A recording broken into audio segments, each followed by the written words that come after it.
Assalamualaikum warahmatullahi wabarakatuh. Perkenalkan, saya Bonita Bulan Sintia dengan NIM 0483256671 dari Prodi D4 Karsipa. Pada kesempatan ini, saya akan membahas tentang daftar arsip inaktif. Yang pertama, langkah pembuatannya. Yang kedua, unsur-unsur yang harus ada. Yang ketiga, acuan dalam menyusun.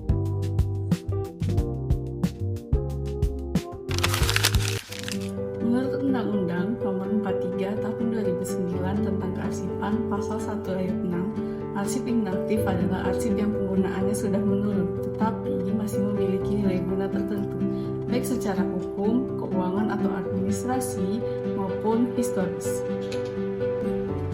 Arsip inaktif dipindahkan dari central file menuju record center agar penyimpanannya lebih efisien. Dalam prosesnya, arsiparis melakukan penyusutan daftar arsip inaktif sebagai alat kendali dan bukti pemindahan arsip. Ciri utama arsip inaktif. Yang pertama, preferensi penggunaan menurun atau sudah jarang digunakan. Yang kedua, informasi di dalamnya sudah tidak berlaku. Yang ketiga, masih terikat oleh jadwal retensi arsip dan belum waktunya untuk dimusnahkan atau diserahkan ke arsip nasional. Terakhir, biasanya dipindahkan dari unit pengolah ke unit kearsipan yang dikenal sebagai record center. Dalam menyusun daftar arsip inaktif mengacu pada yang pertama, Undang-Undang Republik Indonesia Nomor 43 Tahun 2009 tentang Kearsipan. Kedua, Peraturan Pemerintah Nomor 28 Tahun 2012 tentang Pelaksanaan Undang-Undang Nomor 43 Tahun 2009. Ketiga, Peraturan Kepala Arsip Nasional Republik Indonesia Nomor 37 Tahun 2016 tentang Pedoman Penyusutan Arsip. Keempat, Peraturan Kepala Arsip Nasional Republik Indonesia Nomor 9 Tahun 2017 tentang Pedoman Penyusutan Arsip di lingkungan Arsip Nasional Republik Indonesia. Kelima, Standar Operasional Prosedur Nomor 30 Tahun 2013 tentang Penataan Arsip Inaktif teratur di Pusat Arsip.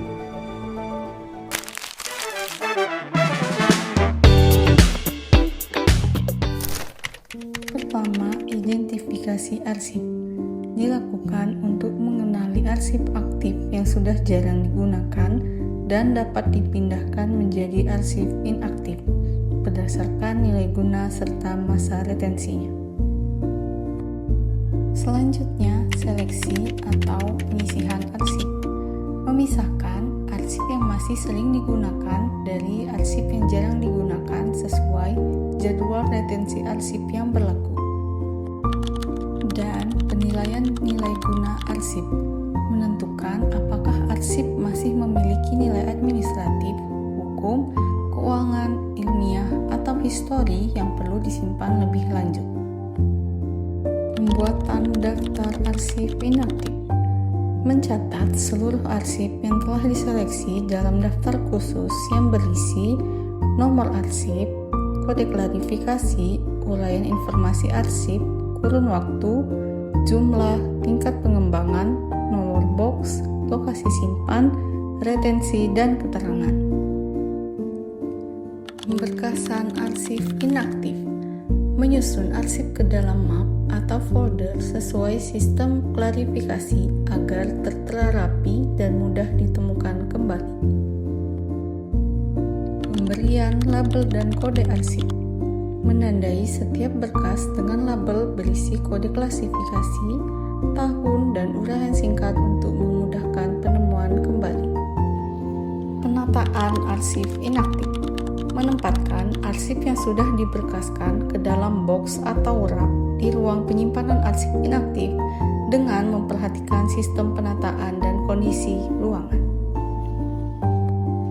Pembuatan berita acara pemindahan arsip membuat dokumen resmi sebagai bukti pemindahan arsip dari unit pengolah ke unit kearsipan.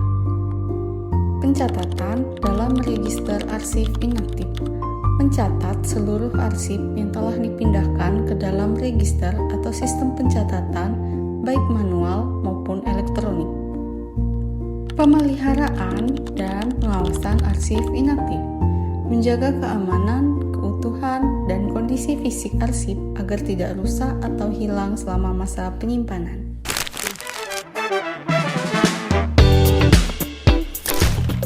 Unsur-unsur yang harus ada di dalam daftar arsip inaktif. Yang pertama, pencipta arsip. Pihak yang memiliki arsip tersebut. Yang kedua, unit pengelola. Satuan kerja pada pencipta arsip yang bertanggung jawab untuk mengolah arsip yang berkaitan dengan kegiatan penciptaannya, termasuk pengelolaan arsip inaktif. Yang keempat, ada nomor arsip. Identifikasi unik yang diberikan pada setiap arsip untuk pengenalan dan penelusuran. Yang selanjutnya ada kode klasifikasi. Simbol atau tanda pengenal berupa angka yang digunakan untuk mengklasifikasikan arsip. Selanjutnya ada uraian informasi arsip. Ringkasan isi atau deskripsi singkat dari dokumen atau arsip yang tidak lagi sering digunakan. Selanjutnya, kurun waktu. Jangka waktu penyimpanan yang telah ditetapkan untuk suatu jenis arsip yang dikenal sebagai jadwal retensi arsip.